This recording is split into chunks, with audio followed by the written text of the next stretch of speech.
سلااوان لێ بێبنێرانی زاری کرمانجی ئەم کاتتان باش هیوادارم لە ساغبن تەندروستێکی باشتان هەبێ بە یارمەتی هاوکارانم لەگەڵتان دەبین لە پێشکەشکردنی پرۆگرامێکی نوێی سازی بینێرانی خۆشەویست. من زۆرجار دەڵێم ئەگەر برینەکان هەرچەند فۆڵ بن پەنجەنەرمەکان ساڕێژی دەکەن. ئەم قسەیە ڕێک بۆ کارمەندانی تەندروستی دەگونجێت و ڕێک بە پێستی کارمەندانی تەندروستیە. کاتێک ئەمە لە مردن دەترسین ئەوان وەکو فریشتن بۆ ژیانی ئێمە. کاتێک ئێمە دەخەوین ئەوان بەخەبەر دەبن بۆ ئەوەی برینەکانمان تیمار بکەن و ساڕێژ بکەن جارێکی تر بەردەوامی بدەن بە ژیانی ئێمە. ئەمڕۆ لە ستۆدیۆ باسی لقی سۆرانی سەندیکای کارمەندانی تەندروستی دەکەین.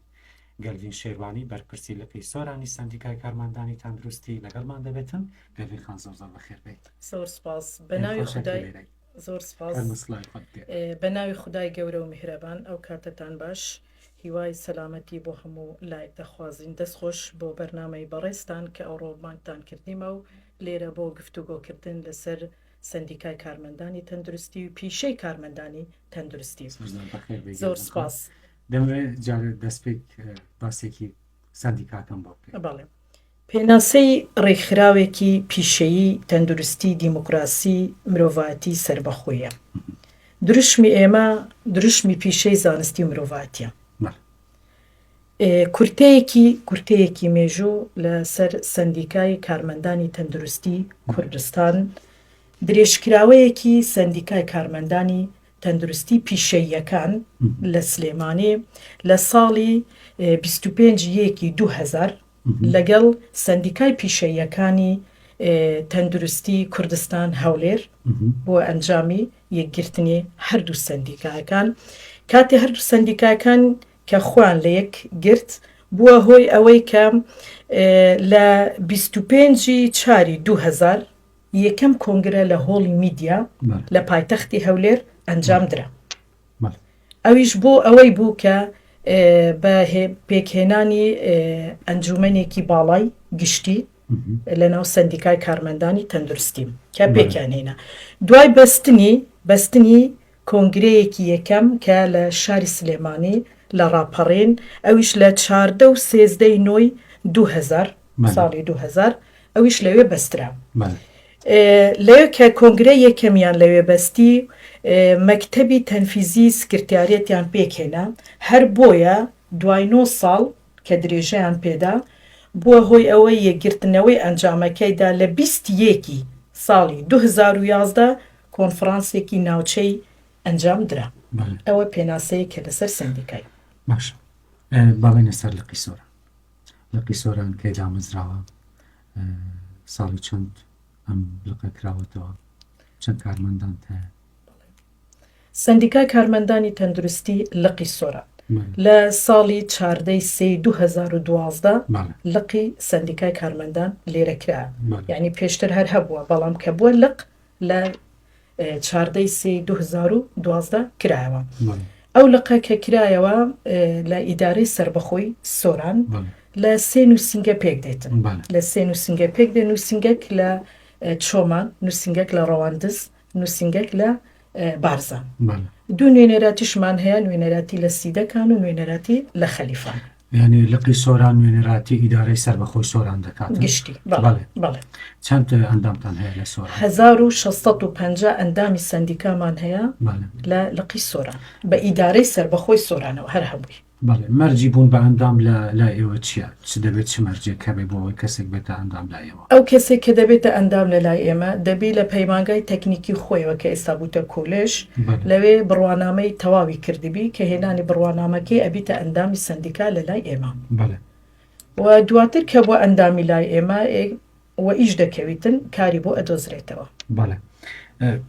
پرسیارێک هەیە بۆ نمونە ئێوە چی دەکەن بۆ کارمەندان؟ بۆ نمونە ئامانجی سەندیکا چییە؟ چی دەکات بۆ کارمەندان؟ ئامانجی سەندیکای ئێمە لە هەر هەمووی لە سەعەتی هەرێمی کوردستان هەر هەمووی ئامانجی پیشەیەکان داکۆکیکردن و ڕێزگرتن لە کەسایەتی کارمەندانی تەندروستی. ئامانجی ئەمەی سەرەکیمان ئەوەیە. ئامانجێکی تر بنبڕکردنی هەموو پێشێلکاریەکانی مافی کارمەندی تەندروستی و نەهێشتنی جیاوازی لە نێوان پیشەیەکان و زیادکردنی بژێوی موچەیان کە بە تایبەتی دەرماڵی ترسناک بۆەوەی جیاوازی نەبی لە نێو پیشەکاندا. ئامانجێکی ترمان هێنانە دی کورسی خوێندنی باڵا وەک کۆلێژی پەرستار کە لە مێژە لە دووینە بۆ ئەوەی ئێواران بکرێتەوە بۆی کارمەندی تەندروستی بێبەش نەبیتن لە کۆلێژەکان. ئامانجی ترمان ئەوەیە کە گوتمان نەهێشتنی جیاوازی و شتیوە ڕێگریگرتن لەو کێشانەی کردێتە بەردەم کارمەندی تەندروستی و خۆشببختانە هیناکمان بەدەستەوە کە زۆر ئەوەمان کرد هەوڵەماندا بۆ ئەوەی لە نێو دام و دەستگای حکومیدا سندیکای کارمەندانی تەندروستی کارمەندەکان ببنە بەرپرسی ئیداری. خۆشببختانە ئێستا لە بەڕێوەبەراتی گشتی وەک ئیدارەی سەربەخۆی سۆران ئێمە جێگیری کاروباری کارمەندمان هەیە لە هەموو بەڕێوەبەراتیەکانی هەرێمی کوردستان جێگیری کاروباری کارمەندەمان هەیە کارمەندی تەندروستیە لە نێو وەزارەتشمان هەیە وەزارەتی تەندروستی کەویش هەر کارمەندی تەندروستیە بۆ کاروباری ڕێخستنەوەی کارمەندانی تەندروستی. کار و چالاکیتان چیەوە کوولەقی سۆران چی دەکەن بۆ نمونە سمینار ڕێک دەخەن بۆ کارمەندانی تەندروستی یاخود تەنها لە ڕۆژی جیهانی پەرستاران ئێوە کار و چالاکی دەکەن یان بە بەردەوامی مانگانە هەفتانە ڕێز لە کار و پیشیان دەگرن چکە لە سەرەتا شاوتم کارێکی زۆر پیرۆزە دەکەن. وڵی ئەوەی کە زۆر گرنگە لە ڕۆژی جیهانی پەرستاران ئەوە لە ئاستی هەموو هەرێمی نە کوردستان لە هەموو جیهاندا ئەوە دەکرێتن کە ڕێز لە پەرستاری بگرێتن لەبەرەوەی پەرستار و شەیەکی پیرۆزە کاتی خۆشت کە بیداتی بەرنامەکەی دەستت پێکرد ئێمە زۆر شتی دەبینن لە نێو تەندروستیەکاندا و کاتی کە نەخۆشێکی دەبینین ئازار دەکێشی کاتی کە چاک دەبیتەوە بە خودت دڵت خۆش دەبێت بەڵام کاتی کە ئازار دەکێشی و ناتوانانی هیچی بۆ بکەی بەڕاستی بەداخەوە ینی کارمەندی تەندروستی لە خەمێکی گەورە دەخوا لەو کاتیدا با ئەمە سەردانی نەخۆشەکان دەکەین و ناڵێم هەموو مانگێک بڵێم لە چەند مانگێکدا 2 مانگ 3 مانگ 4 مانگ لەوانەیە کارمەندی تەندروستی ئەوانەی کە زۆر خزمەتیان هەبی هاوکاریمان کردێ و خەڵاتمان بەسەدادا بەش کردێ و چەند سمینارێکمان بەستێ لە ڕۆی زانستیوە کە لە نەخۆشخانەی لەدایکبوون و منداڵان لە نەخۆشخانەی ئاشتی فێرکاری لەوێ ئەنجاممان داوە. گەلبخان زۆر جار باس لەوە دەکرێت کارمەندانی تەندروستی پێشلکاریان بەرامبەر دەکرێت. ئێوە خۆشتان لە ئامانجەکانی ڕێکخراوەکەتاندا تێدا کە ڕێگری لە پێشلکاری دەکەن وەک پێشلکارەکانی بەردەم کارمەندانی تەندروستی ئێوە ئەو پێشلکارانە چین کە بەرامبەر کارمەندانی تەندروستی دەکرێت؟ خۆی پێشلکاری بەرامبەری کارمەندانی تەندروستی کە دەکرێت کاتی خۆی بەڵام ئێستا زۆر لە دووە دەستەی باڵا و کە نەقابە هاتە هەوەی و سندیکاکان گەورە بوون و لەقیان دروستکردن و لەسەر نۆرینگەکان بوو نۆرینگەکان بەڵام ئێستا خۆشببختانە ئەو ئایتمانەی کە لە نێو نۆرینگ لە مەرکەز سەحیەکان بنکە تەندروستیەکان کە کارمەندی تەندروستی مامەڵەی پێدەکە لە دەوامی فەرمی هەمان شت لە پاش دەوامی فەرمیش ئەتوانیتن کە مامەڵەی بەو ئایتمانە بکاتن. هەر کارمەندێکیش کە پاش دەوامی فەرمی تووشی هەر کێشەیەک بوو لە حدودی ڕێنەمای سندیکای کارمەندانی تەندروستی لقی سۆران هەڵدەستێ بە دانانی پارێزەری تایبەت بۆی تاکو کێشەکەی بۆ چارەسەر بکات. خۆشببختانە ئێستا پرسیارێک دەکەم بەڵام خۆشببختانە ئێستا گۆڕانکاری زۆر بەسەر هاتووە. پێشتر کارمەندانی تەندروستی کێشان لەگەڵ خەڵکە بوو خەڵکیش کێشان لەگەڵ کارمەندانی تەندروستی بەڵام خۆشببختانە ئێستامە زۆر کەم بۆتەوە. شتان کردووە بۆ ئەوەی مەسەلەن ئەو لێکتێنە گەیشتنە دروست مەسەلەن نەبێتن لە نێوان خەڵک و کارمەندانی تەندروستی. بەخۆی کێشەی لە نێوان خەڵک و کارمەندی تەندروستی نەک کارمەندی تەندروستی بەڵام ئێستا خۆشببختانە زۆر لە خەڵک وشیار بوویتەوە لە ڕێگەی کەناڵەکان لە ڕێگەی جەنابتانەوە خەڵک زۆر وشیار بوویتەوە پێشە کێشەی زۆر دروست دەبوو. خودی خۆش ئێمە هەموو جار دەڵێن نەخۆش بەخۆی نەخۆشە نەخۆش بەخۆی نەخۆشە ناتوانێت و کێشەش دروست بکە دەبی ئێمە نەرمیەکەی داپۆشین لەبەر ئەوەی ئەو نەخۆشە لەبەر ئازارەکانی خۆی دەناڵێنێ نەکەر بۆ کارمەندی تەندروستی یعنی بۆ گشت تەندروستیەکان هەموو ئەو کێشەی دێتەندروستی لێرە هەر نەرمی دەنوێنین لەبەر ئەوەی چکە نەخۆش ئازاری هەیە ناتوانم. دەستا خۆش بێت سەرکەوتن تا بۆ دەخوازم گلەی کارمەندانی تەندروستی چییە بە بەردەوامی کە لە بۆنمونە لە سەندیکا دەکرێت؟ گلەی کارمەندانی بێت لە سندیکا دەکرێت کە بەردەوام دایمەن بەردەوام ئەوان دەڵێن کە دەرماڵی ترسناک کە پیشەکانی ژیانیشیان لە مەترسیدا بەڕاستی چونکە کارێکی زۆر پیرۆز دەکەن کاریان لەسەر بۆنمونە خوێن و مثلەن بەرخەڵک دەکەون ئەوانە هەمووی بۆ تەندروستی مەترسیە لە ڤایرۆس شتیوە دایمە کێشەوان ئەوەیە دەڵێن زەوی نیشتێجێ بوون تاکو ئێستا کە ئەوە نەکرد بەس ئیشەڵا خۆشبەختانە دەستخۆشی لە حکوومەتی هەرێمی کوردستان دەکەن کارمەندانی تەندروستیش بەڵێ دەگرێتەوە بە دڵنیاییەوە کەوەیەکێکە لە ئامانجەکانی ئێمەش کە بەردەوام لە پەرلەمان و لەو شوێنەکان ئەزمموی هەبێ یاخود خزمەتی هەبێ بەخۆی بە پێی ڕێنەماییەکانە بە پێی ڕێنەماییەکانە ئینشەڵا بەسەر ئەندابەش دەکرێت و دایمەن گلەی ئەوەشیان هەیە کە لە دەرماڵی جیاوازیان هەیە بەڕاستی ئەوە کاریگەریی زۆرە بەس ئینشەڵا ئەویش چارەسەر دەبێت چکە لە بەغدایش ئەین کارمەندی تەندروستی لە ١٨ ناگەتەی پزیشکی ١٠٠ لە بەرەوەی شەهادەی بەرزترە و لەوانەیە مەترسی زیاتر بێتن بەڵامی کارمەندی تەندروستی لە ١٨ بەڵام بەداخەوە تاکو ئێستا لە هەرێمی کوردستان هەر لە 150 بووە بۆیە کارمە زۆر گلەیی لەوە دەکەن کە دەرماڵی موچیان ببیتە 150 بۆ 180 بەڵام سندیکای کارمەندانی تەندروستی نەقابەی هەولێر کە نەقیبی سندیکامان هەیە و جێگرمان هەیە و بەخۆش لە دوو لیستی جیاواز ئێمە کار دەکەین لیستی زەرد و لیستی سەوس بەبێ جیاوازی ڕنگ کار دەکاتن ئامانجێکی کوردستانیمان هەیە چکە ڕێکخراوێکی ناحکومیە حکومی نییە ڕێکخراوێکی ناحکومیە بۆی بەبێ جیاوازیش دەکە و بەبێ ڕنگ لێرەدا ئەوانیش زۆر هەوڵوماندی بوونی خۆیاندایە ئینشاءڵڵا ئەوش دەکەویتە بواری جێبەجێکردن و هەروەها ئەو ساڵە خۆشبەختانە بەڵام هێشتا نەکێتیتە کاری بواری جێبەجێکردن پلەبەندی فەرمانبەرەکان ئەویش کە موچیان بەرز دەبێت و ئینشاءڵڵا ویشە کەویتە کاری جێبەجێکردن. ئێوە ڕێنماییتان چیە بە بەردەوامی بۆ کارمەندانی تەندروستی چ ڕێنماییەک دەکەن بۆ ئەوەی هەم وێڕای پیشە پیرۆزەکەیان تەعاملیان لەگەڵ خەڵکێکە خۆش بێت بە شێوازێکی جوان پێشوازی لە خەڵکەکە بکەن نەک لە نەخۆشخانەکان بگرن لە نەخۆشخانە تایبەتەکانیش چکە کاریوان خۆی کارێکی پیرۆزە ڕاستە دەبێ برینەکان تیمارکەن بەڵام لە ڕووی دەرمیشەوە دەبێ نەخۆش مرتابێت. دەست خۆش بۆ ئەم پرسیارە جێگەی شانازیان پرسیارە خۆیمە هەموو جار لە ناو کارمەندان دەڵێم نەخۆش کاتی دێتیش نیوەی چارەسەری دەرونیە کە ئێمە بە ڕوویەکی خۆش لە پێشوازیمان وەرگرت هەڵبەت نەخۆشەکە کێشەی دروست ناکە هەڵبەت نەخۆشەکە نیوەی عیلاجی بۆ خۆی وەرگر لێوە بۆ ئێمە دایمەن پەرستارەکان بە شێوازێکی زۆر لەسەرخۆ هێمنانە کە بە خۆشیان من دەبی مامەڵەی لەگە نەخۆشی بکەین چکە نەخۆش کە ئازارێکی زۆری هەیە توش کارێکی پیرۆزت وەرگرتووە سوێندت خواردووە نابی ئەو سوێندە لە یاسای خۆت ئەوە بکەی دەبی ئەوەی کە لێ ڕێنەمای خۆت وەرت گرتیە بە نەخۆشیدا ئەنجام بدەیت بۆ ئەوەی چارەسەرێکی تەواو ئەو نەخۆشە وەرگریت و تووشی کێشە و گرفت نەبی هەم بۆ خۆشی تووشی کێشە و گرفت نابێتن. ئێوە تا وەکو سەندیکا تا چەند کۆڕ و سمینار ئەنجام دەدەن بۆ کارمەندانی تەندروستی لەم بارەیەوە کە ینی بە شێوازێکی جوان مامەڵە لەگەڵ نەخۆشدا بکەن کاتێک سەردانی نەخۆشخانەکان دەکەن.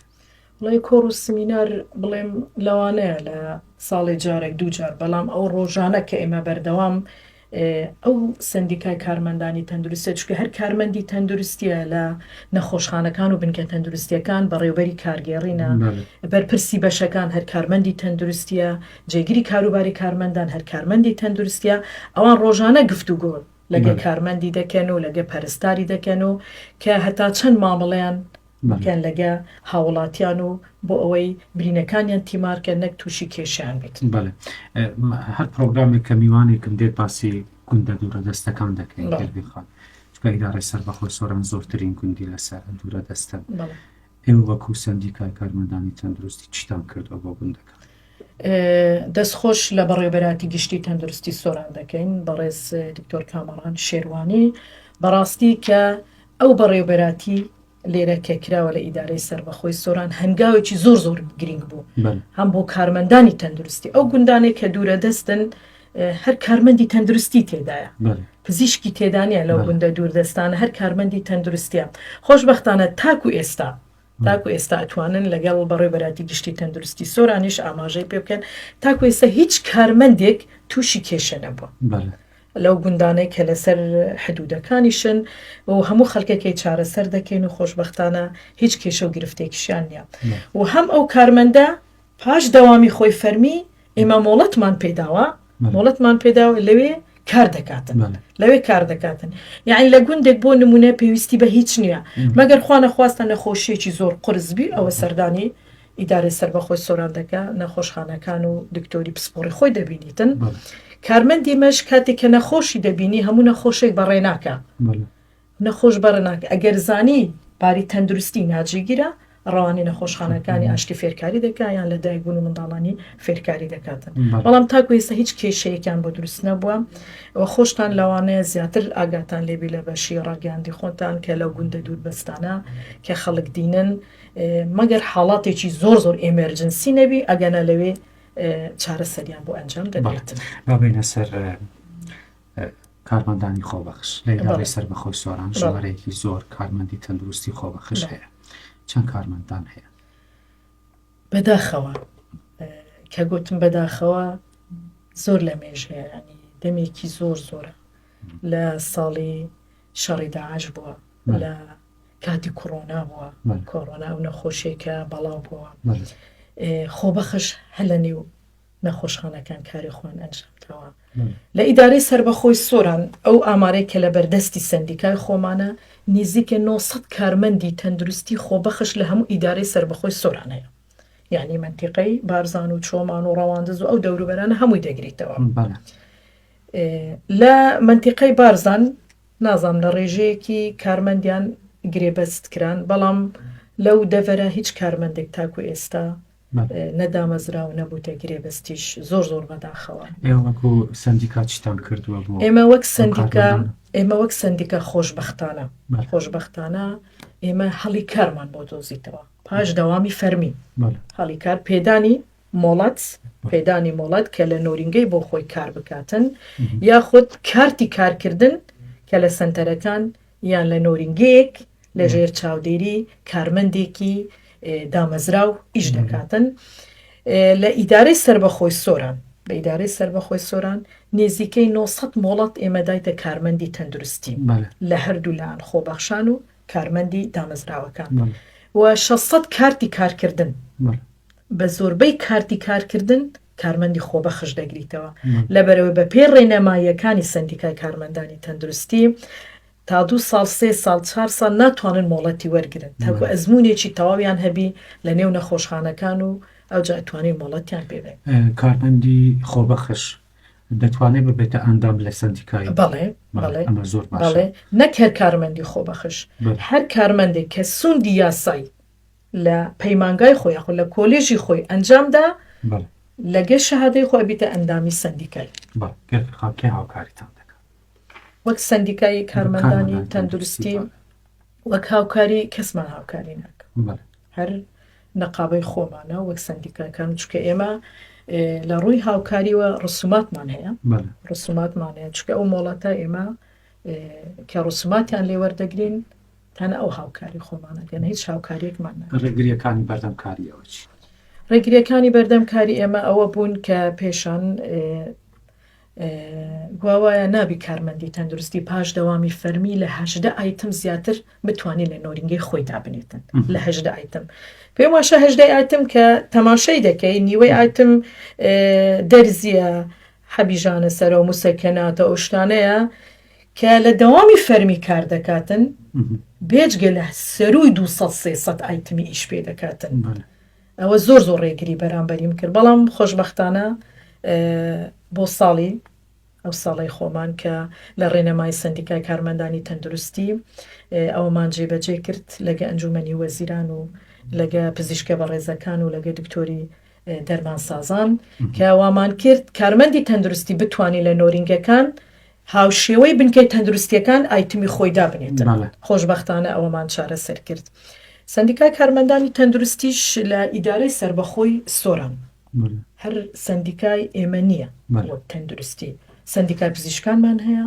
سندیکای دەرمانسازانمان هەیە سندیکای ددانمان هەیە سندیکای بایۆلۆژیمان هەیە سندیکای کیمیاییمان هەیە بەڵام ئەوانە هەموو نوێنەراتیان هەیە لێرە تاکە لە سندیکای کارمەندانی تەندروستی هەمووی کارمەندانی تەندروستنیە بەڵام بەپێی پسپۆرە و پیشەییەکانیان جیاوازن هەریەکە و سندیکای خۆی هەیە.